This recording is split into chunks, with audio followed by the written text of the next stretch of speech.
To be the sponsors, the great Quincy Jones to pick the artist for the Robert Glasper ensemble. Oh, look, it's the LeBron sipping on Armand with the Simmons and the Collins and welcome Obama. to the Misfits of Comedy podcast. It is your boy CJ Travels in the house. I have my guest for the night, for the evening, for show.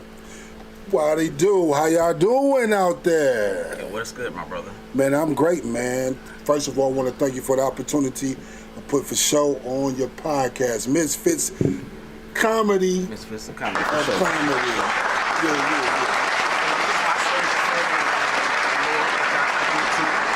My guy, Cornelius. He's been on the show. I've been down with him for a minute, and we've been meaning to work for each other for a minute. So it didn't happen until recently. But I saw you in the show. You did good. You know what Man, I mean? appreciate you, man. Yeah, so appreciate I said, let me invite the brother on. Okay. A little, he had their moments where they was listening, they wasn't. Man, that's a tough crowd. But that's, to me, that's part of the show. Part of the show. But then too, that's why I got to reel them back in. You know what I mean? You gonna have your moments where they out there, but then you got to reel them back in with a joke. You had a dude that was making noise in the background. You kind of he didn't give a fuck. He just kept going. Yeah, he just kept going. I'm like, what? Like, my nigga, you know, it's some people talking right. with a microphone, right? I even paused. Like, I even said to the crowd. I was like, watch this. Right. But that's the funny part about entertaining folks, especially in a black establishment. You know what I'm saying? They will talk. They will do whatever the fuck. Like, it don't even matter. And you got to kind of work around that shit and learn, like you said, pull them back in. You know what I'm saying? You have to.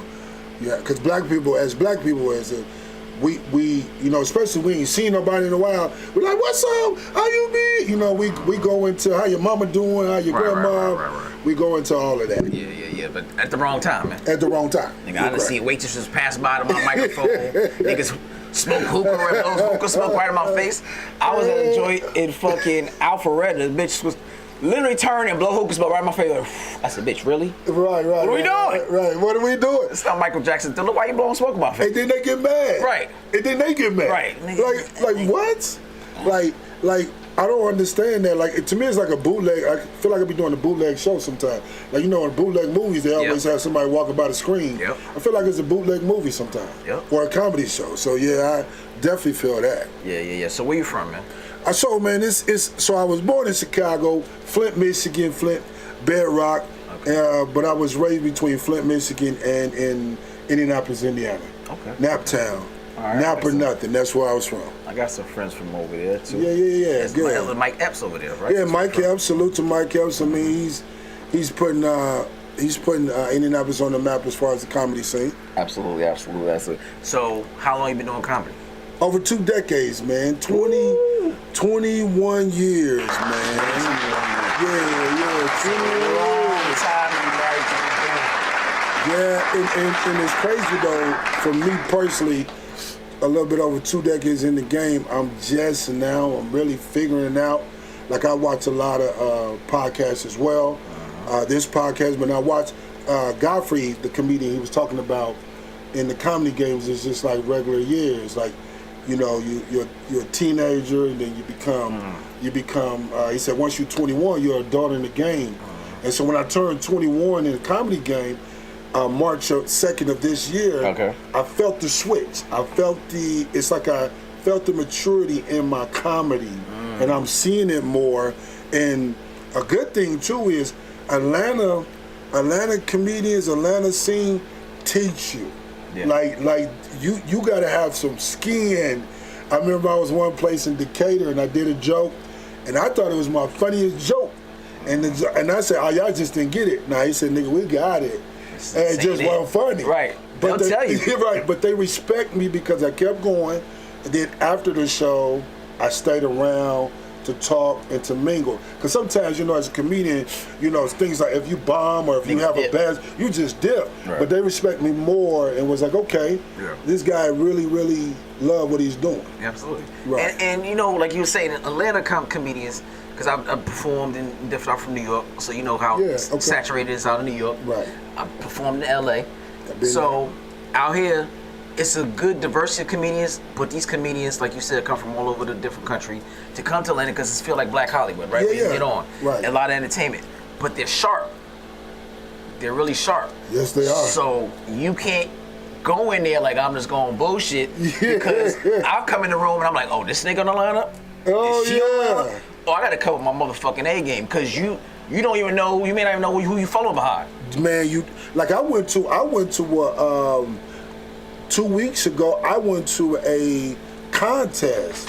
Like it was in Atlanta Theater in Norcross. Yeah, I know exactly. Man, they was like them comedians. I didn't know what to expect as far as I was just in the audience. Right. I didn't know what to expect, but I'm like, man, these are some dope comedians, and I was like, wow. But yeah, thank you, bro. But one thing I did recognize, like you said, you got to come with it.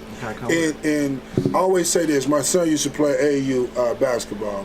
One of the top kids as far as the basketball squad, George Hill, Pacers. Shout out to G. We was the #1 team, so it would be teams that be real good until they play us. Right. And I always used to say, you're always good in your own neighborhood.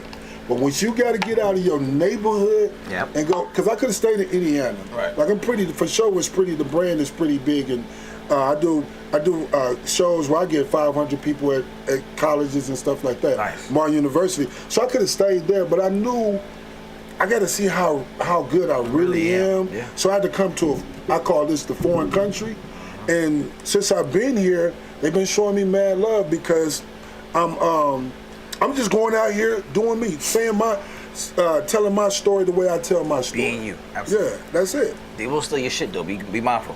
Yeah, and I know they will. Don't be in a room full of comedians. Just make your exit or just sit down. Just sit down. I be like, there's more comedians than crowd. I'm gonna sit this one out. Yeah. Right. Because you got people recording. So yeah, the good thing is where I come from, and I do nothing but clean comedy. Oh. So it's a little. Okay. Yeah, and most people don't realize that until they hear me. Like I try to tell the host, don't say I'm a clean comedian, just announce for show. And so when they announce me, people afterward they'll cuss me out. They'll be like, "Oh my God, you ain't." But like, and then I get booked a lot for I do a lot of pastors events. I do a lot of charities. I do a lot of. I be looking for clean comedians when I do stuff, and it be hard to find. They hard to find, but this is the thing. A lot of comedians don't understand. Like you can do it. Like you just got. It's more than like when you go on an interview. Yeah. When you go on an interview, you don't be using profanity on the interview. You just go on the interview and you do what you do. So my thing is, I use that. And I have a lot of people be like, man, I didn't know clean comedy could be that funny. And so that's what I use. I'm a clean, they call me like the pastor of clean comedy. Or one of the pastors, there's other ones out there. But in the Indiana area per se. I mean, that's dope, because whenever I'll be trying to invite people to do clean comedy, say, you do clean comedy? They're like, yeah, all I gotta do is take the curses out. No. There's way more than that, sir. It's way, man, please, can you say that again? It's way more to it. Because like, yeah, that's easy. I was trying to say, you can't have no sexual undertones, sir. No. Besides, windows content is different. Yeah. So act like you performing in front of the Disney Channel executives and all their kids. You can't say nothing. And I said in the course, they used to talk about all types. I'm looking like, No, and you get that. And you get that, and you because even though I do a clean comedy show in Indiana like once a month, and so when I do it there, I let them know this is the guidelines. Like I need you to understand. And when people ask me, well, what do you think about this? If you got to think about if it's clean or not, most likely it's not clean. It's not clean. Right. Most likely. If your mama can't say the same joke at church, it ain't clean. That's all it is to it. And I've been doing it for 2 decades. I had a lot of people tell me, not a lot of people, some comedians tell me, man, if you don't do no cursing or whatever, you won't make it in this business. But that's not true, because most people think you think of Sinbad. I'm saying. Yeah, you think of Sinbad. You think Cosby. Cosby. It's a lot of comedians out there that you've never really heard of that do clean comedy. But they making 6 figures. Some of them are like millionaires doing it, but because it's not on the mainstream. Right. But they may have a show where they do a church and the church pay them $25,000 just for that one show. Yeah. And they do that every week. Right. Facts. Every weekend they do a show every weekend making that much money. $25,000 a weekend is not a bad thing. Nah, that's for what you love to do. Absolutely. For a couple minutes, I've been trying to tell people, comedy is that type of game. We don't get paid by the hour, we get paid by the minutes. And so that's funny you say that. I'm glad you said that because when you get booked, people, it depends on, that's the hard part when you get booked from people don't understand the game and understand the entertainment. Right. They look like they work for like a GM or something. They getting paid $35 an hour. So they thinking $35 an hour is a lot of money. But when it comes to comedy, you tell them your price and they be like, well, I need to be doing that. I was like, okay, go ahead and do it then. Yeah. And then when I worked with J. Anthony Brown, it was funny when I worked with J. Anthony Brown, this guy kept people like, Jay, man, let me tell some jokes. And there had to be about 700 people at the casino was in Gary. Tell some jokes, tell some jokes. J. Anthony Brown let him get up there. And he seen all those people, he froze.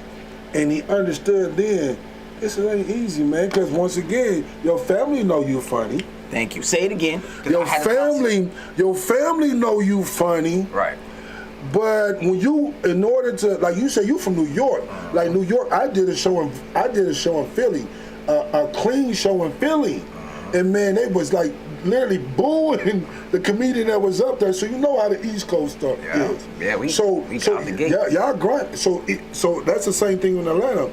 So I tell people, you think it's easy because everybody, you got a lot of internet, Facebook comedians. Absolutely. But if you put them on stage, that shit don't translate. It does not translate, and then you have to understand because on Facebook you can edit, you can have your boys around you laughing while you saying. But when you get up there, you got strangers. You get that immediate feedback. Right, like there is no come back later or let me rewind what you're saying. When you got a live setting and it don't hit, how do you recover when nobody laugh at your signature joke, the joke that all your family members laugh at, but when you say it on stage, nobody, they just crickets, and you like, what do you do? I tell people all the time, they be like, oh yeah, I could do that. I said, conversational funny is different than stand-up comedian funny, punchlines and setups. Because like you said, because your family, your friends think they're funny, part of it is they know your story. So it's easy to laugh at, I know your crazy ass wife. I know your cross-eyed fucking son. I know your baby, you know what I'm saying? So that's easy for me to laugh, I got references. But you gotta make a room full of strangers of all different backgrounds, of all different occupations, laugh at one common denominator. That shit is hard, from your perspective. So if you can't do that regularly, you can't do this shit. It ain't say something you can fucking teach. Really, for the niggas be doing, I be looking at niggas doing things. I'm like, all right, it's cool, y'all trying to get a buck, but this shit gotta be in you. Like, it really gotta be in you. You gotta have that, like, fucking, I don't know what to say, the uspa, whatever they call it, the Jews call it, like, that little knots already built in you, because it's one of those hard things. I think other comedians talk about, we have and I mean, we different from you. We have a viewpoint of seeing anything could be funny. The worst things. We have a dark side of us that you'd be like, if I say this shit out loud, niggas would go crazy. Yeah, I can find anything. I don't care how fucked up it is. It doesn't matter. You gonna find humor in it. My brother was murdered in 2007. So when my brother was murdered in 2007, my mother is funny. My brother's and we know who murdered him. My brother was a good dude, like non-violent, 5'1", maybe 120 pounds. Wow. He got stabbed to death. Wow. But we know who did it. We all that. But when we went to the funeral home, our sense of humor, the mortician, all in it was like, man, y'all grieving, but we use our humor. Right. And so I even made a joke about my brother. Like, they always used to say, like, if you owe me, you'll never be broke. I hate that. Yeah, right. But my brother, he owed me some money. So guess what? In life, I'll never be broke. Right. You feel what I'm saying? Right. So I used that, and I told that joke one time, and people was like, they was like, are you serious? Did your brother really die? Was he murdered? I was like, yeah, but that dark side, whether it's relationship, divorces, your children being crazy, you being crazy, your job being crazy, traffic in Atlanta.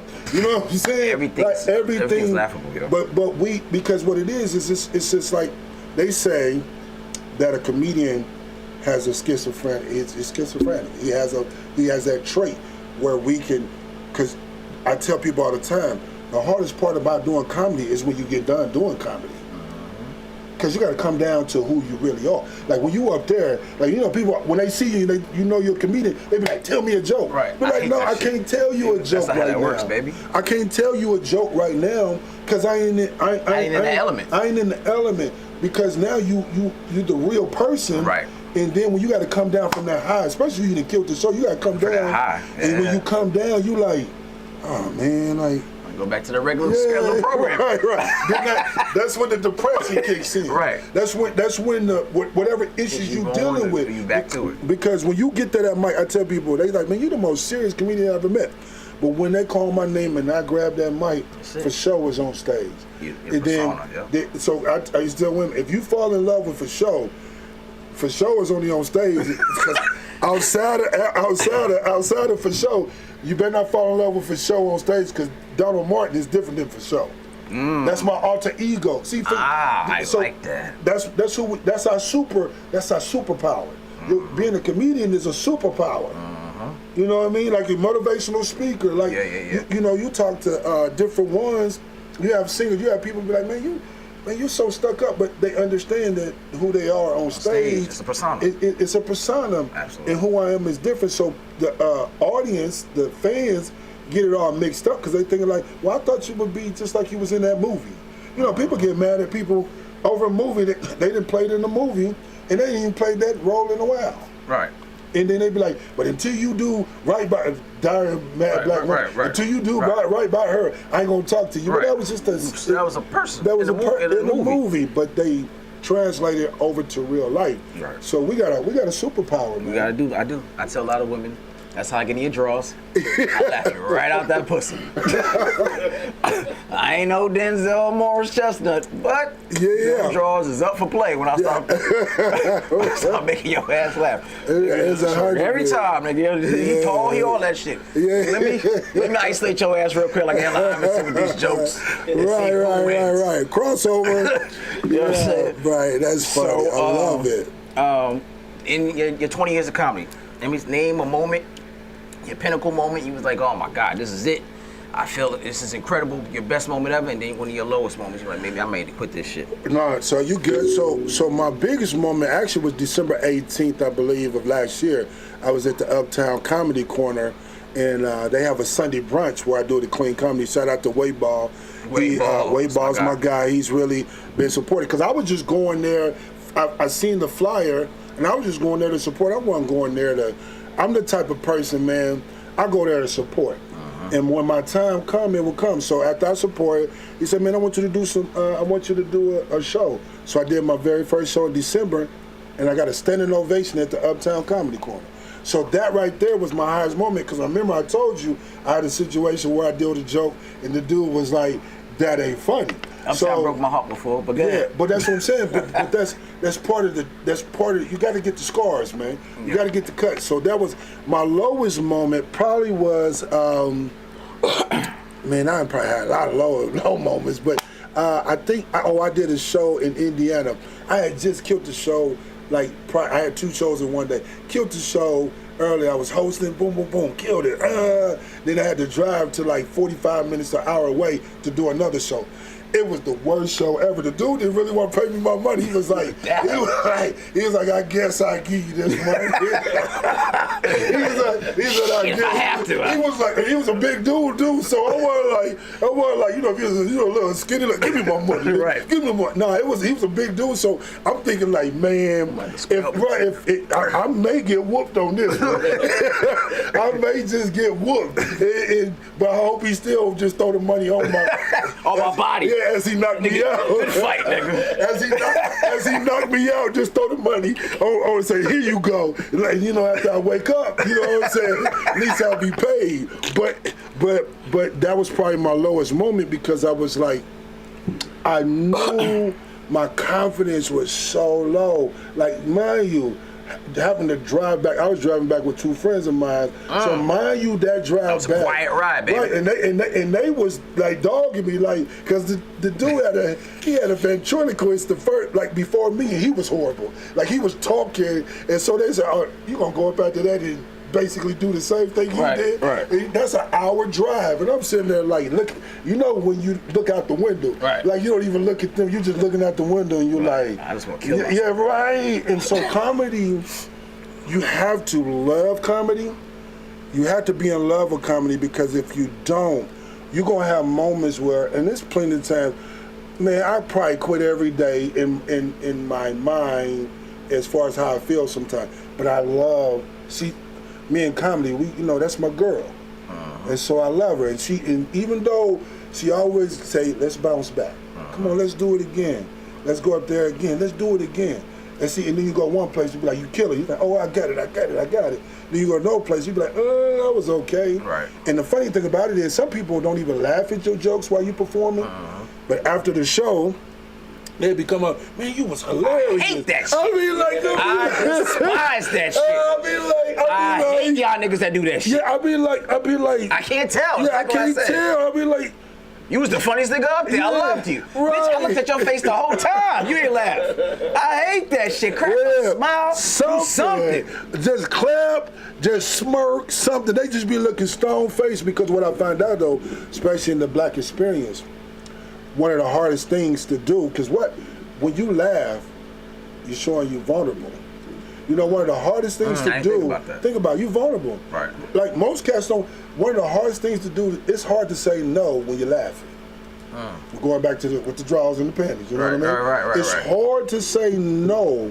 So you're showing a vulnerability when you laugh, and so people don't want to show that vulnerable side of them because they feel laughing is a sign of weakness sometimes. Not all, but I've learned that about comedy, especially the black experience. We don't laugh because we don't want to be vulnerable. It be them thug niggas, them drug. I done perform in a room full of drug dealing niggas, and them niggas like, yeah, yeah, that was a little funny. They get back and like, yo, nigga, you killed that shit, dog. You fighting. Right. I got outside. I performed in Lithonia. This was Lithonia. Yeah.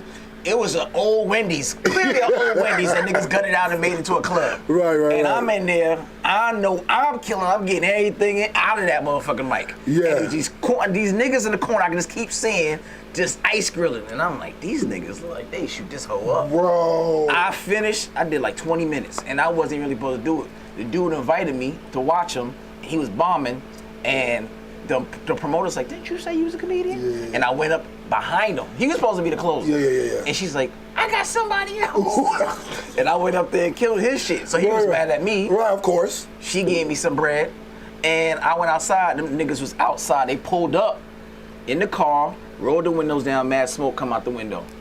And I'm like, I felt like fucking Morris Chestnut and them boys. What the fuck's about to happen? The nigga said, yo, you was funny as fuck on me in here talking about your shit right now.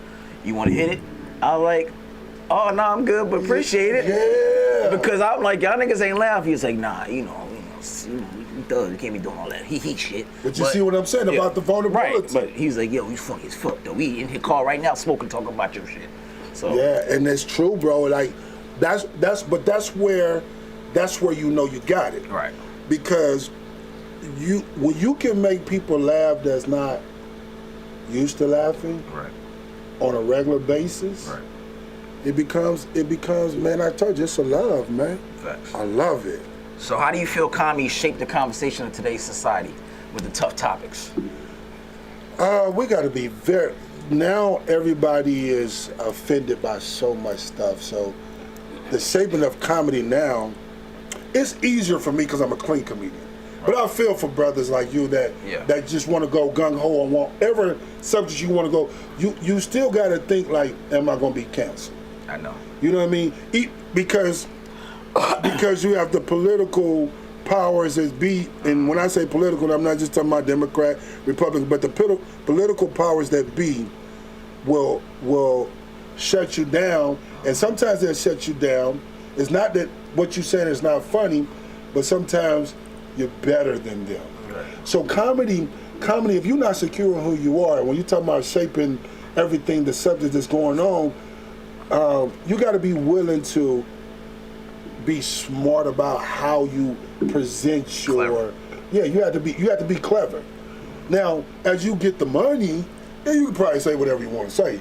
But we even then, they probably climb up more because now you got people backing you, man. People depending on you. The Kevin Hart niggas ain't doing no risky shit. No, they can't. He even mentioned Kevin Hart talks about that. You can't do no risky shit. You can't do it because you can't talk about the community. You can't talk about you can't talk about a lot of things and so because now social media has given everybody a voice. Unfortunately. Some people if they didn't have a Facebook page or Instagram page or TikTok page, what would you do outside of the social media? No. How effective would you be? Because it's easy to be effective. It's easy for people to hear you when they don't know you. Facts. But if you're talking about a topic about dudes ain't nothing, woo woo woo and all like that, black men cheat. If you gonna get 1,000 people comment on your stuff of what you're talking about, and then now you become an influencer. So now you feel like I gotta talk about that. So even with comedians, some comedians go all the way to the left just so you can say how wrong they were. Because any publicity is good publicity. So that it depends on that. Look, I work in corporate America.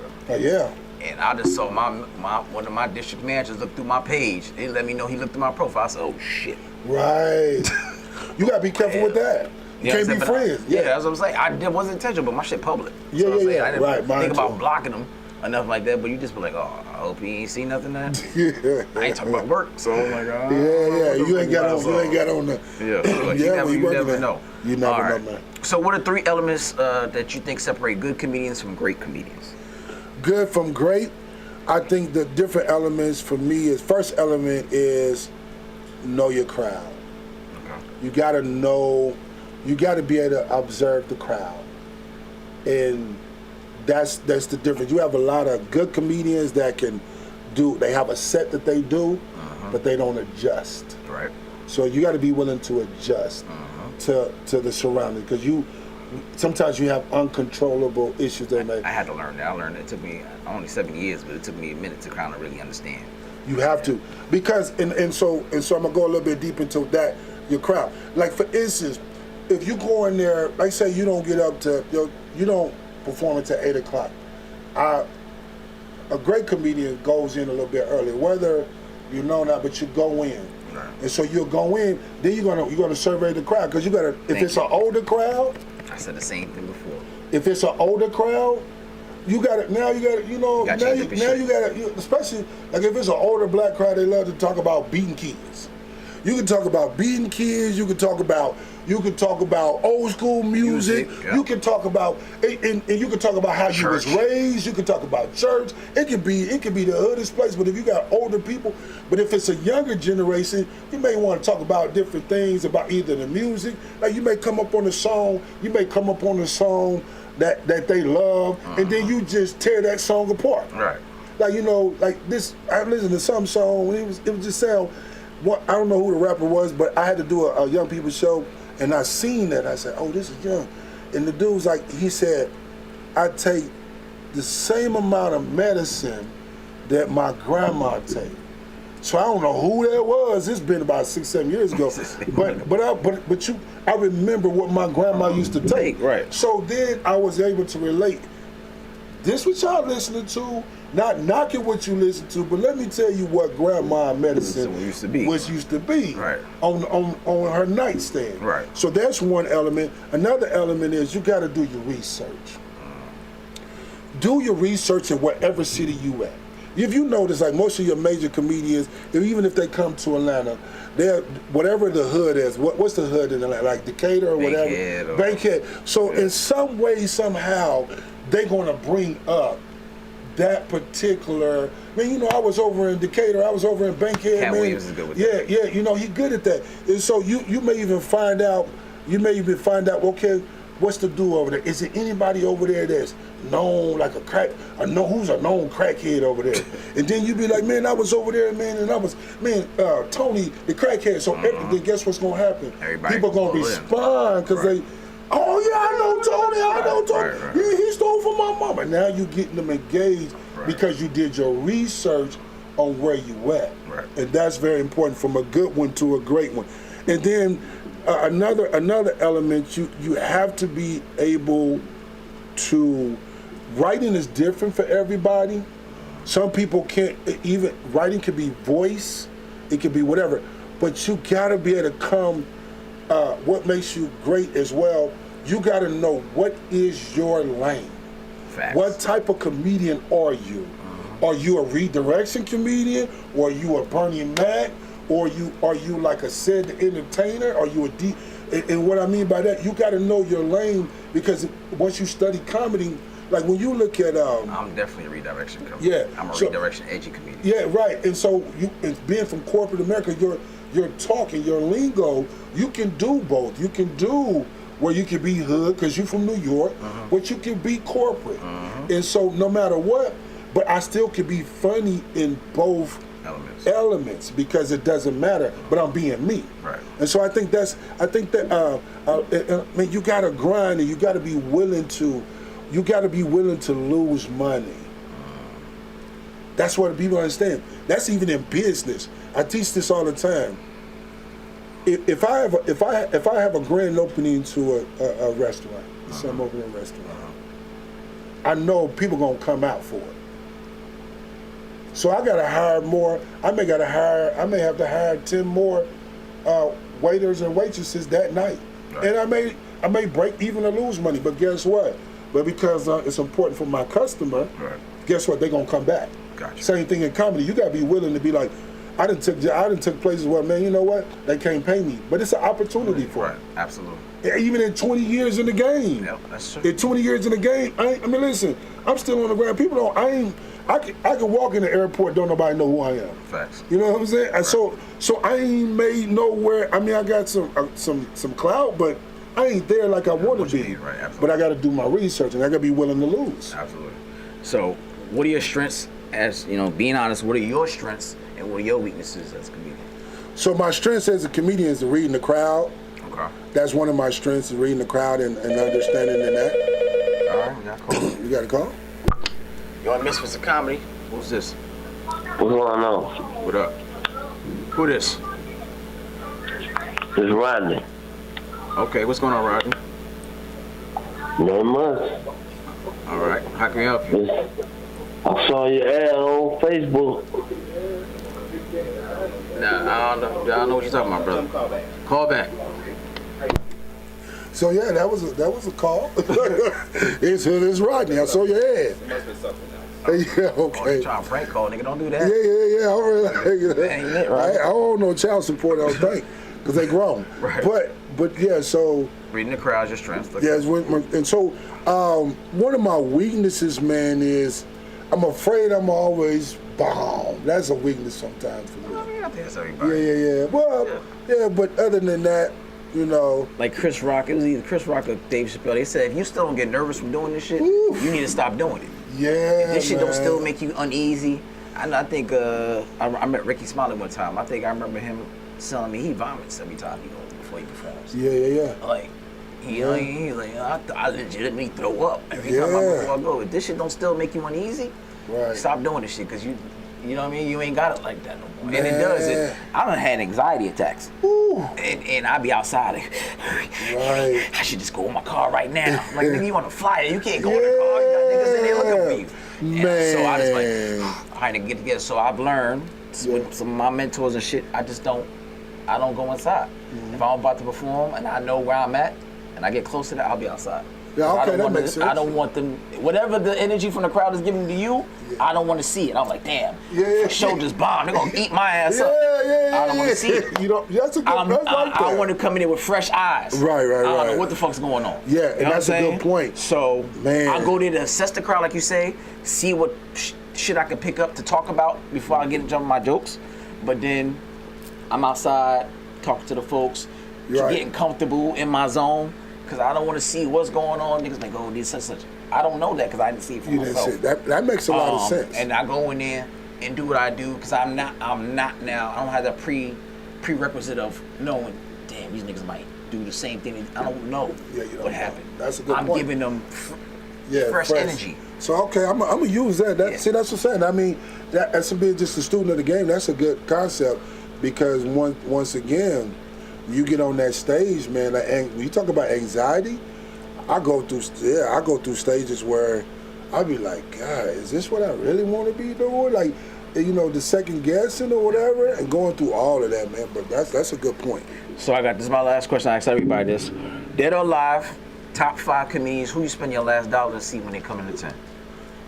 Dead or alive, the top 5? Your top 5. Who are you going to spend your last dollar? You stay in Atlanta. You going to see? You got a few dollars left to your name. Ooh. Who you about to give your last couple dollars to go see? Oh, I gotta go see. This is my guy, man. Ali Sadiq. Oh, I love him. Oh my God, man. That's more incredible storyteller. Yeah, so and I look at his interviews a lot. I'm like, man, this guy got it. So Ali Sadiq, man, you gotta put Bernie Mac. Okay. I would want to sit at Bernie Mac just to talk to him because you know, he's from Chicago, but so him, Ali, and it's not in no top order or whatever, but just the names: Ali, Bernie Mac. I loved David Arnold, who passed away. Rest in peace. Rest in peace, man. When he died in because it's going on a year that he passed away. It's almost a year in September. Okay. It'll be a year in September. He's another guy because I've been in the game. That's one I got to see. So 3, man, let me see who else. Oh, I would love to see how Richard Pryor. I would love to sit just to see how he came up with what he came up with. Richard Pryor and Bill Cosby. Because I'm going to tell you why Bill Cosby, because he was like just a dad. Like he got to stand up where he got the lamp in front with the just on the bar stool. And on the stand, and he just talking, and it's not like he's doing jokes. It's just like he's telling conversation and people and laughing. I'm laughing, and before you know it, you're like, man, it sounded like I was more in a conference or something more than a comedy show. I think that's what makes people think they can do what we do. Yeah.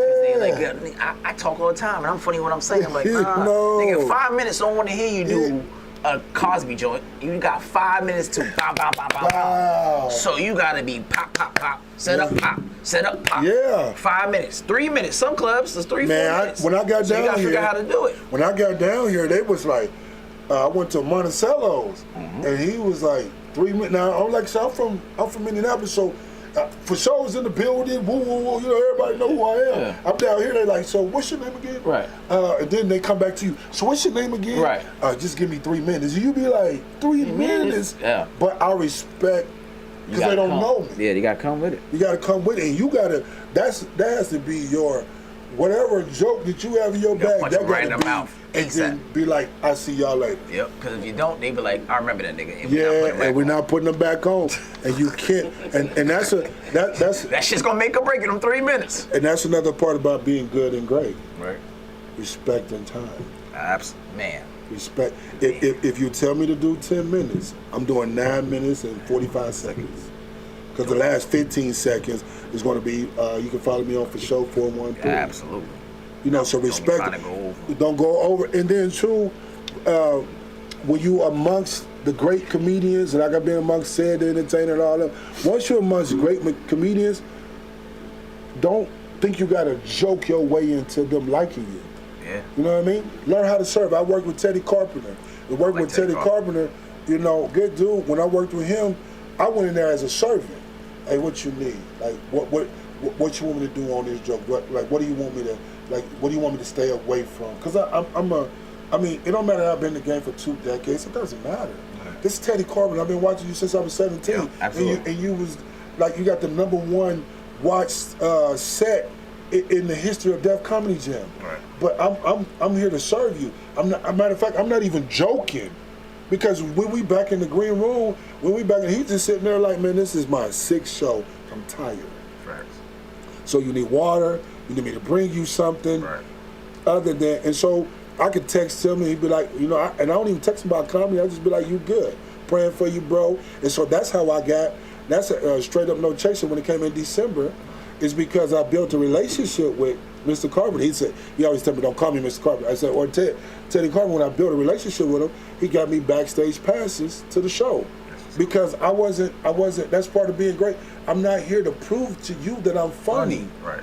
That's what the crowd's for. Yeah, that's what I'm for. But then too, a lot of comedians, they get around bigger comedians, and then they feel like I gotta out joke you. Like we could be in the green room with, sit, and then they go, we gotta tell. No, so I just sit there and be quiet and I'm like, you need anything, whatever. Because at the end of the day, you don't need them. If you back there, just tell your jokes. When you get upstage, you tell who you are. If they hear who you are, they hear you. If they don't, you just move on. Right. Because I'm telling you, any comedian that's listening, if you stay on this grind, your time will come. Right. It will come, but you cannot put a time. If I don't do it in 10 years, you can. But what I'm saying is, some people get it right away. Some people can get boom. They in 4 years, 5 years, boom. They big time. Right. But your journey may be different, and that's okay. Right. That don't mean you're not funny. Just my journey. I had to learn that too. I'd be like, this motherfucker. Right. It's not funny. I had to humble myself. Like, you gotta walk your path. You gotta walk your path, because the thing is, when you get it, when you get where I'm getting it, then the satisfaction, then the confidence, and then like I tell people, I travel a lot. People like, man, you just blew up overnight. I said, I didn't blow up overnight. I've been doing this for 20 years. You just now seeing the results of what I'm doing. But you're talking about traveling, spending money, doing stuff for free, not making it, doing stuff on the low because you got to gain fans. You got to go places. You got to drive places. Man, I've driven so many places where I just had enough to get to the place. Yep. And hopefully they pay me when I get back. I done been places where they never gave me my money. And then what do? Then you have places where they do steal your joke. Or you look on there and you be like, man, that's my joke. Right. And then, but what do? Or you got to deal with people that's backstabbing you, and you didn't help them out. Yeah. You didn't gave them platforms. Matter of fact, you didn't gave them more money than they didn't ever receive from anybody else. Right. But they treat you dirty. Right.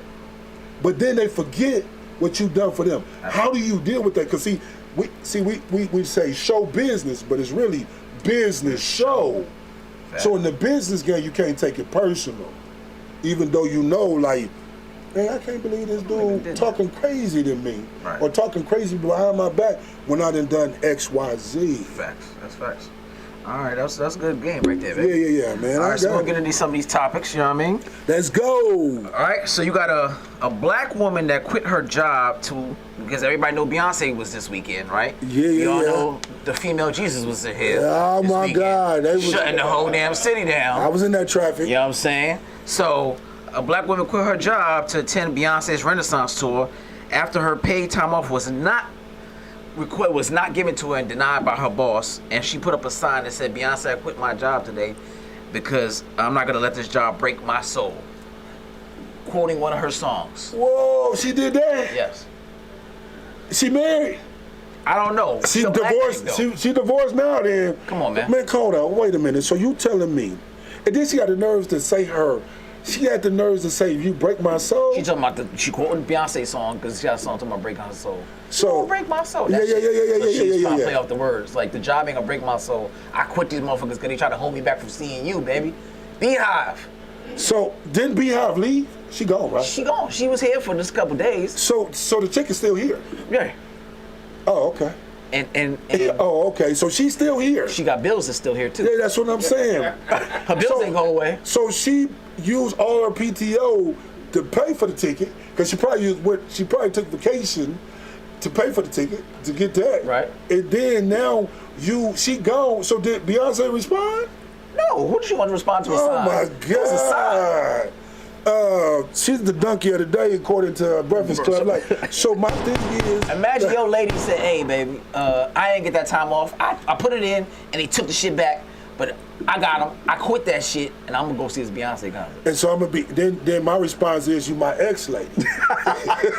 But like, so we used to be, because at the end of the day, man, that shows you like the power. Like, how does people have power? Like I mean, I know I call it the Bayhive. I told the Bayhive, but it's the Beehive. It's the Beehive. But the thing is, you put a sign up there. So now she must have a GoFundMe page, or she must have like she better have OnlyFans page. Yeah, OnlyFans page. She better sell that sign. Maybe she can auction that sign or something sell like that. Ass. Yeah, that she you can do that too. She got to up her coochie bag. She better be marketing that shit for the street. Because somebody's gonna break her soul. Right. Because that suspense is way more than $40. Man, that's crazy. And them man. Beyonce tickets ain't cheap. Man, I got a whole joke about this shit. Every time I do this shit, I was like, y'all Beehive niggas gonna kill me one day telling this shit. Because motherfuckers come on tour pretty frequently. Yeah. So I can use that joke often, but yeah. And that's I'm the not power. paying $2,000 for some tickets. And you know what's funny though? That's leading to like comedians though. Every time we get up, we expect to say something different. Right. You better have new jokes for me. But Beehive, whatever, she can come and sing the same song. You already bought the CD, you already stream it. She come and sing the same song. She sing the same song for the last 15 years and you love it. I'm jealous of that shit. But if we come and do a joke, you told that joke 2 years ago. Well, it's still funny 2 years ago. Nigga, still hit. And that's why comedy is so hard, because we expect every time black folks, we put pressure on. Yeah. We be like, they want you to be animated, they want you to be everything. Shuck and jive. I hate to say white folks coming in, they just ready for a good time. They watch, they gonna pay attention, they ain't gonna be in their phone. And they praise you. Yep. That's the difference. Black people pressure you. Yep. White people praise you. Because with black people, you better be funny. You better be funny. I'm gonna boo you. You gonna come to do what? Nigga, stay home. Like, you didn't come to laugh? Right. I tell people, you're not gonna mess up my security. Like, I listen, my self-esteem is high. I'm not gonna let you mess it up. Right. But that's the thing though, in comedy, going back to even that, you think about the power that individual had to be able to say, I'm gonna quit. I mean, Beyonce, to have this person say, I'm gonna quit my job. And she probably really thought by putting this on here, but that's the power of the internet, social media. Yeah. Now, guess what? I guarantee you, somebody's gonna give her some type of job. Somebody's gonna give her some money. I give her a job until. Huh? That's what I'm saying. She's gonna have to do something. But guess what? Because people want to do the same thing she done. They're gonna be like, well, she did what I wanted to do, so let me go and give her $10. Let me give her $100. No. I'll hire her ass until the damn tour come back around, and I'll be like, I look at that side eye like, bitch, I know what you did last time. Don't try this shit. Right. Okay. And so, yeah, I need doctor's appointment. I need all that shit. Yeah, because you got to show me that. FaceTime your doctor. All right, so another one. All right, another Beehive story. Good evening. A Texas man has filed a lawsuit against Beyonce for $2.3 million. Within the 47-page lawsuit, he accuses her of many things, including being a credit thief, credit theft, identity theft, defamation of character, and even causing him to be gay. He did not explain exactly in detail how Beyonce caused him to be gay, but he did. So wait a minute. Is that her ex-boyfriend or something?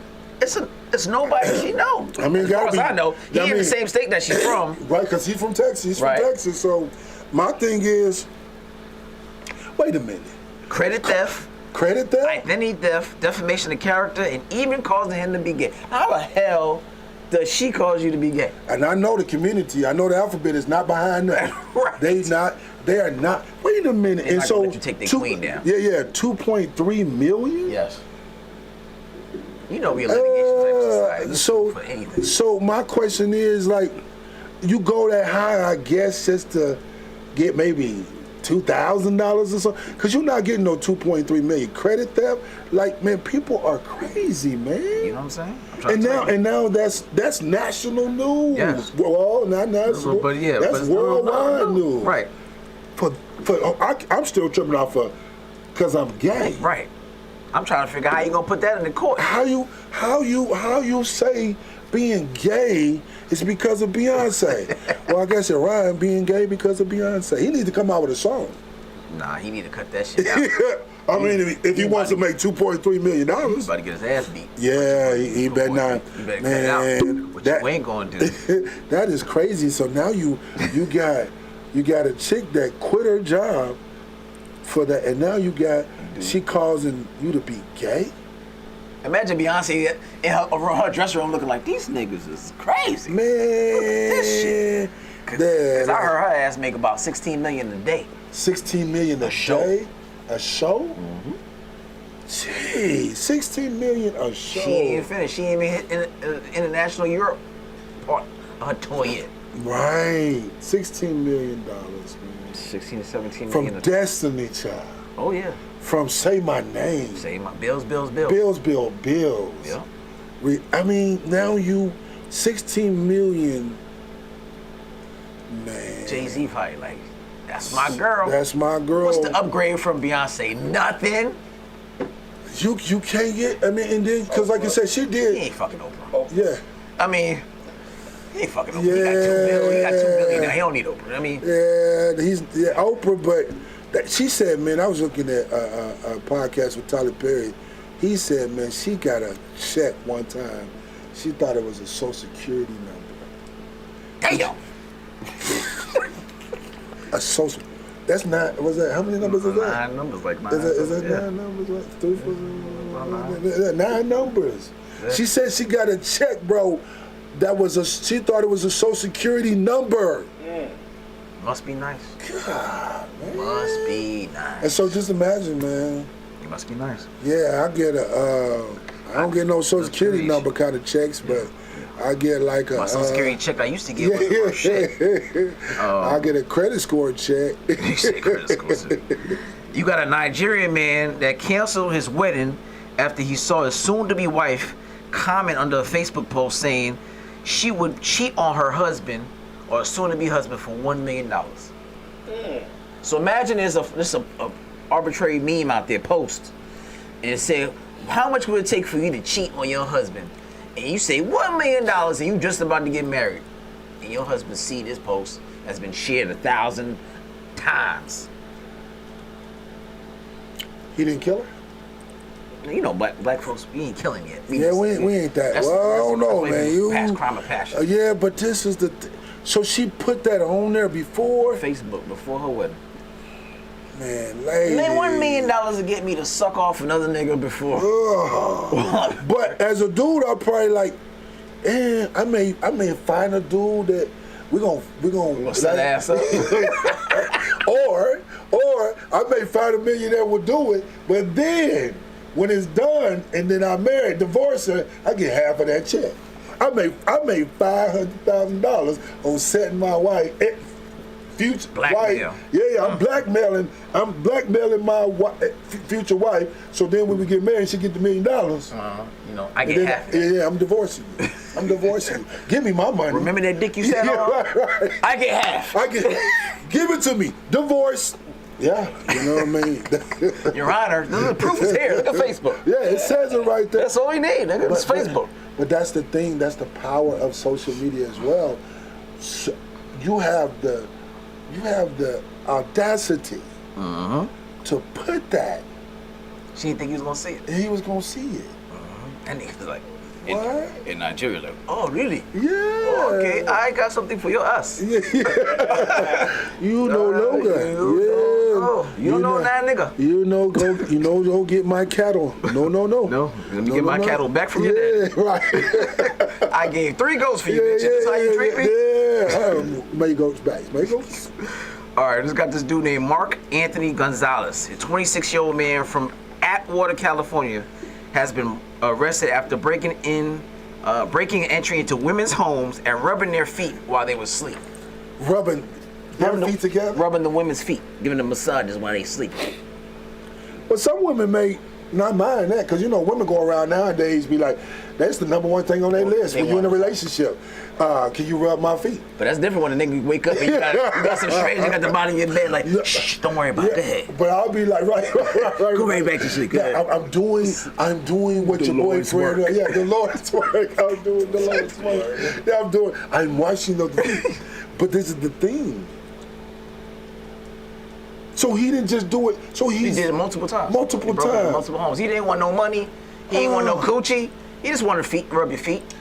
And he got arrested for that? Yeah. You could probably go pay somebody and just do. Now you about to spend. I don't know how long you gonna spend. Just depends on who it is. That shit weird though. Being in prison, jail for real, rapists. What you in here? Well, shit, I rubbed a couple feet. What's on my hand? Yeah, right. But them the jokers I'd be scared of if I was in prison next. So I'm gonna be like, I ain't gonna sleep next to this nigga. Like, guard, give me my socks. You know what I mean? Like, imagine you fall asleep and the chick wake up. You wake up and chick rubbing your feet. Man, first of all, she gonna cut her fingers because I got some. Long toenails? Yeah, I got I'm some. The same, yeah, you know, I went to. I'll cut my shit off tonight. Yeah, I went to get a pedicure one time, and lady said Godzilla. She was like Godzilla. I was like, oh man, here we go. A lot of females be busting my chops about that shit. Yeah, I ain't playing footsies with you. Just suck my toes. Yeah, don't worry about that shit. I cut sheets and stuff like that, but we good. I buy you some more, but you know that's a whole nother. But man, I can't believe things like this. Like, how did you find this? Man, I can't tell you myself. Oh, you can't tell me myself. Yeah, you tell me. Like, but that's dope that you got there. Like that. At this point, I used to search for it. I don't have to. I've been doing it so long, niggas send it to me. Yeah, do you know what I mean? I be choosing. I gotta be like, I'll talk about that next week. Yeah, I'm gonna start saying, now you're gonna have me looking for stuff, and I'll be sending it to you. Nigga, I'll be like, my guy, here, put this like, one talk on about there. this shit. Right. So people look forward to hearing me talk about the shit they send me. I'm like, Yeah. That's so dope. yeah, nigga, like if I wake up, first of all, I'm ticklish on my fucking feet. Yeah. So if you wake me up out of my sleep and I wear a CPAP machine, I'm laughing with the motherfucking machine on. That shit goofy. I don't want to do that shit. So I'm gonna kick you in your face. Yeah. You know what say? I'm like. And so what they clearly need is, because I work for ADT security, so them women need to get some burglary alarm system from me down for Show Martin. Let me come in and put a system up so you won't have that problem no more. Man, yeah, you. Who the hell called the cops on it? That's like them kids that be telling the teachers that be fucking. Yeah. Like, you 5th grade, you fuck your teacher. You telling you niggas who? No, they don't. Weirdos. We had them old school teachers. Right. I know many teachers I wanted to bang. Yeah, but we that had them wasn't teachers. with it. Yeah, they was. But a lot of them, man, they had the. We had to see. I come from I'm 47. I'm 43. Okay, so we come from age where you had them teachers, man, with the wigs on, with the, I mean, they, especially with the black woman, they had that makeup going, you know, little tight little skirt, booty showing, and then the rub against your elbow. Cleavage showing. Yeah, they rub against your elbow on I'm the good for desk. dropping some shit. Yeah. Oops, teacher, I dropped something. I keep dropping my pencil. I don't know why I do. I'm so clumsy. Yeah. And she's like, oh, you're so well. Like, titties. Yeah, all day, man. That's the difference. But that's people. Man, people are literally crazy out here, I'm man. trying to tell you, man. I'm trying to tell you. You heard about Lake Lanier, right? Yeah, we heard up north. We heard about. Damn, y'all hear that shit's infamous up north. Yeah, because and it's funny that you talk about that, like the guy that passed away. Mm-hmm. So, one of his good friends, I know him. The guy who got electrocuted in Lake Lanier? Yeah, I know his one of his best friends. Oh, okay. He's from Indiana, and so I seen him put that on Facebook, and I called Eric. I said, Eric, like, I was like, I was wanting to make sure with you because the guy kind of looked like him. He said, "Nah, that was just one of my partners, man." And I was like, "Whoa!" But everybody knows, like, you don't go to Lake Lanier At all. Niggas still be doing. Yeah, it's like like I said up north when we talk about it, we be like, man, they like you go down there. Stay away from Lake Lanier. That shit Camp Crystal Lake in the flesh. In Y'all the niggas flesh. keep playing. And then they be talking about the history behind it. Like, you know, it was a black city and it was big. It was flooded big, it out. and they flooded it out. And like I said, the ghost is there. Niggas still taking souls, but Man, I'm like, no, it's too many other lakes. girl, you can't give me. I went on a damn fucking birthday party on that shit. All white party. And on the boat the whole time I'm to myself, cause I'm thinking, why the fuck I let somebody talk me to get on this goddamn boat? Yeah. And the captain made an abrupt turn and tried to turn the boat around, and I swore that hoe was on his whole side, like we making fucking skid marks in the water. I cussed something crazy. Nigga, do you know what fucking body of water we on right now while you making this turn? And I'm like, yo, calm down. I'm like, yo, get me the fuck off this boat. We got another hour to go. Oh, hell no.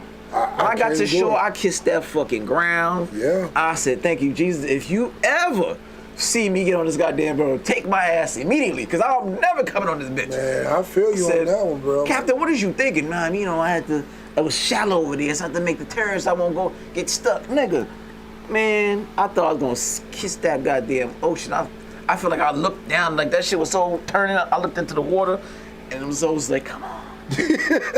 Yeah, bro.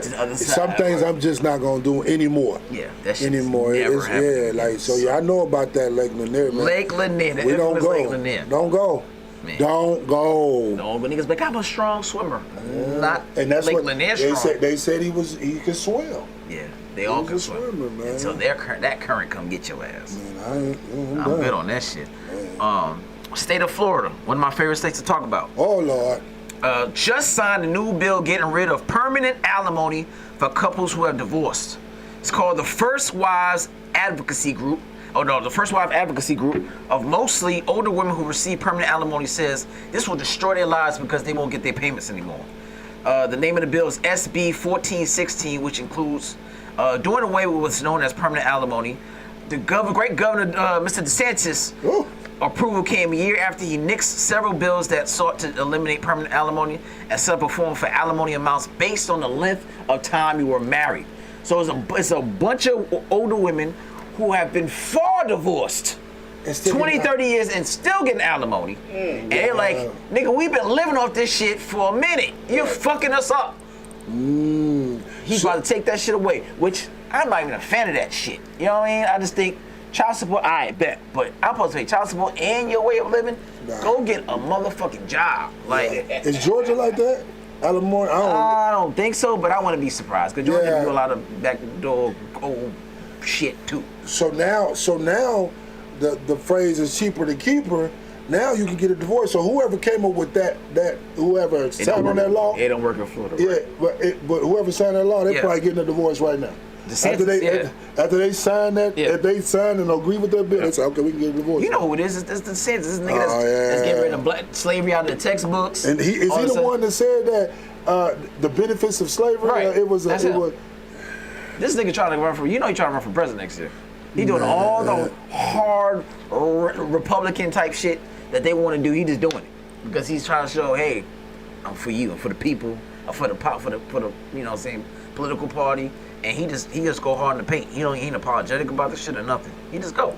And he's down in Florida, so. Governor of Florida. Yeah, because they was telling us we need to boycott Florida or whatever. Yeah. Like, I've been saying we need to divorce Florida. Florida is its own fucking state, country. They do their own shit. There's so much weird shit come out of Florida. And he only been in for 4 years? Yeah, he did a lot.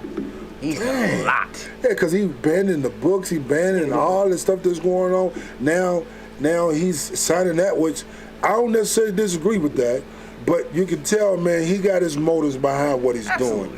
And so with us, man, that's a sad situation. But listen, it's gonna be more divorce now than ever. Because I can't believe you've been paying for 30 years.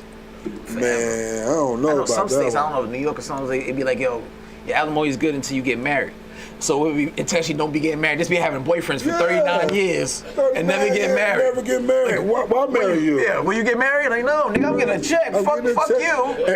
And I'm gonna be like, cool, we ain't gotta get married. I just stay with you and chill, and we good. Yeah. Because depending on, especially down in Florida, they probably getting like 10 stacks a month or more. Yeah, depending on where you at, because they cost a living. They cost a living. We got another Florida thing. Leprosy is making a comeback.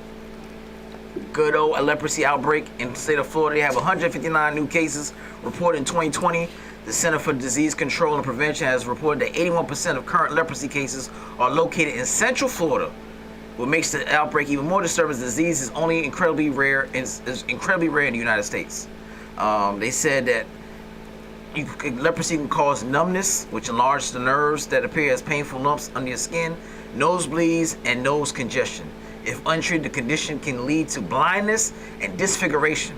Leprosy can be spread by direct contact with infected patients. However, the touching has to be prolonged to infect someone. So quickly hugging somebody or shaking their hands is not going to get it, but probably fucking them or something like that will get you it. So you talking about the leprosy that was in the Bible? From the Bible. Bro, COVID wasn't enough. Man. We ain't talking about COVID no more. Y'all niggas out here smoking hookahs, eating off each other's forks. Yeah. Time to bring some old school. We got to dig in the crates and go get that. Go past malaria. Go past smallpox. Go get that. Nigga, what's that one in the back? Pull that one on the back shelf. Oh, leprosy. That shit's good. Bring that back. Bring that out. Man, so they probably got a laboratory somewhere. Yeah, you know they got a laboratory somewhere where all the diseases are labeled. Hell yeah. They all labeled like, okay, we're gonna bring this out for. They print them shits out like fucking new Jordan collections. So what we dropping in the fall? Which one we drop? You want leprosy? Leprosy. You want to go to that? Oh, you a bad motherfucker. Yeah, you really want to go back. You really want to go back. Oh man, what you gonna do after this one? Man, that is 159 cases in Florida. In Florida. You gonna have to bring Jesus back for this one. Bro, like, right. You've been out telling me you got no vaccine for it. Jesus is the only one that was curing this one, sir. God. You telling me you got a shot for this? Hey, so what's funny though is there may be a antichrist or Jesus looking like come up. You know it's gonna be some Jim Jones type nigga. Yeah, that's what I'm saying. Everybody with leprosy, come on so I can heal you. Right. Let me give you some of this Kool-Aid. Let me give you some of this water. And they go $79,000. You get this holy water that'll cure you of your leprosy. Man, we had this conversation today. Watch what happens. People gonna come up with scams and everything. Hell yeah. And it's gonna be a Jesus to come back some way, somehow, to say I can do it. People in Florida swamps. Right. In the name of Jesus, push your ass down in the swamp. Right. And get leprosy ate is up. Gone. Yeah, man. Get ate up by alligator. So yeah, the leprosy is gone. You gone, then the leprosy gone. Yeah, that's crazy, man. You sent my money by Cash App, right? Man, that is right. Yeah, before we do this, you did Cash App. Yeah, right. Yeah, her Zelle something. Give me my money, leprosy, man. baby, is making a comeback. Jeez, that's scary. One last one. You got a grandma on video with this younger dude. She's probably maybe her late 60s. Dude look like he's maybe very early 20s. She talking shit to him, and she said she wanted one night to have sex with him. He's like, yeah, I'll fuck you for $200. And she's like, all right. And he videotaped her going to the ATM, and he's standing behind her like, yo, she said she want this dick, blah, blah, blah. She's like, yeah, this dick better be good. You better be doing everything. So I guess he didn't record the smash. He recorded after them laying in the bed smashing and whatever. And the chick called a heart attack, and he had to call the ambulance. Now he recorded her getting in the fucking on the gurney. We're going to hell for this. We're going to hell because we laughing. Lord, please forgive us for we do know what we doing, but that's funny. So she had a heart attack? Right. You pimp your dick off for $200 and send her to the hospital. He broke her soul. Right. Literally, he broke her soul. Now he got sprayed to her grandkids. Yeah. What happened to grandma? What happened to G-Mama? She was just good. She was walking with us yesterday. That'd be me, Oh my God. I fucked the doggy style and bitch got a heart attack. She got a heart attack. And he recorded her going in the ambulance and stuff. Well, I guess you got to, because you got to make sure you cover all your bases, that you ain't going to jail. Like, that's a Law and Order SUV moment. Like, you know, that'd be a good episode. like, hey, y'all want some from Waffle House real quick? I got $200. It's on me. That's the least I can do, you niggas.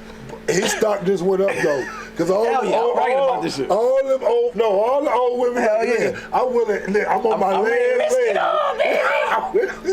I got this security, Social Security check on it. Oh my God. That nigga gonna be the granny slam. Yeah, the granny slam. I got Social Security check on it. Oh my God. Bro, you talking about it be called the only grands. You know what I'm saying? Yeah, there's only grands, because he ain't but grannies. The only grands.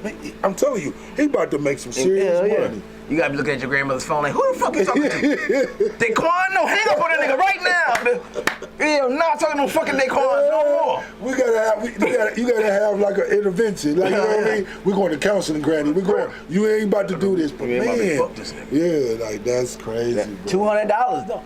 Man. He just came arbitrary like, shit, I fucked $200. Yeah, 200. Damn, he said fuck 40. Yeah, right to the 200. And what's crazy is she probably would have gave him more if he'd have asked for more. She sure would. She sure would, because she was no hesitation. She went right to the ATM. Yeah, that 200 caused her a heart attack. She's still living though, right? I didn't read that part. They ain't get no updates. Hopefully she is. She's still living, man. But if not, she lose her co-pay money giving this nigga money for a heart attack bill she about to take. Rest in peace, Jerry Springer, because that's a Jerry Springer episode. She gave co-pay money to this nigga. Yeah, that is a Jerry Springer episode with the. Could you imagine that episode with the family on there and she on there? Right. You know what I'm saying? You got Daquan on there and they having a conversation, and then Daquan's girlfriend come out. Oh yeah. She want to slap the grandma. Right. And then Daquan's mama come out. She's too old for you. Right. She old enough to be my mama. Yeah, but then Granny got a son, Granny got a grandson that's 25, but then he want to fight Big Quan. Yeah, but he screwed Daquan's mama. Yeah. Now we even. Hey, like your mama's leg. Right, and then they go back and they talk about, man, that's a Jerry Springer, rest in peace. That shit funny as hell.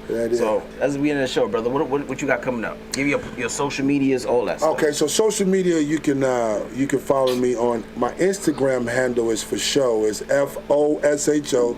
It's right here, FOSHO 413.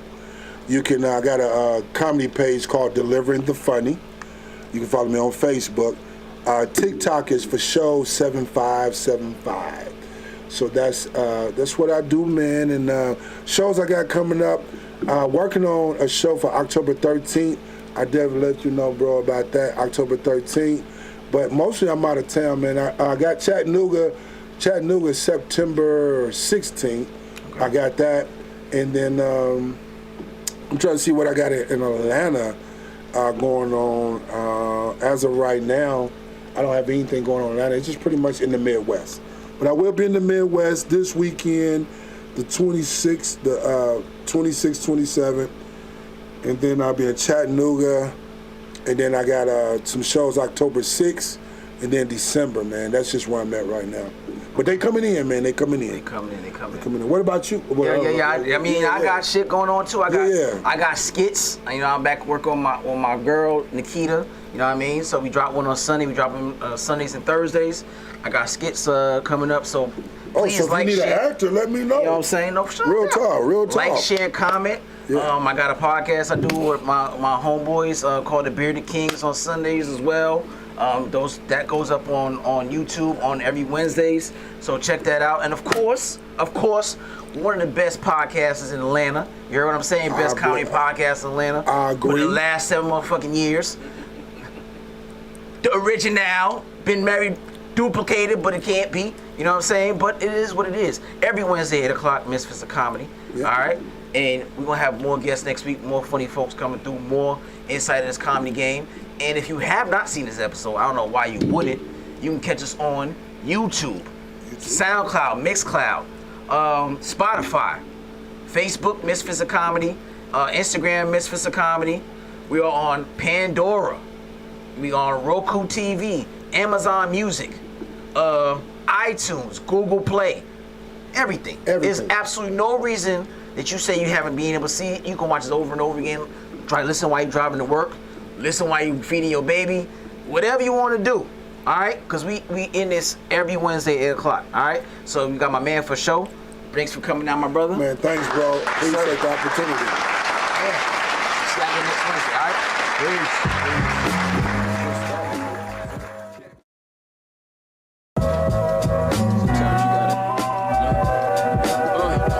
Where your mouth is like Kylie Jenner, slightly better than many of the veterans in a Letterman sweater. Reminiscent of Anthony Cruz minus the lisp.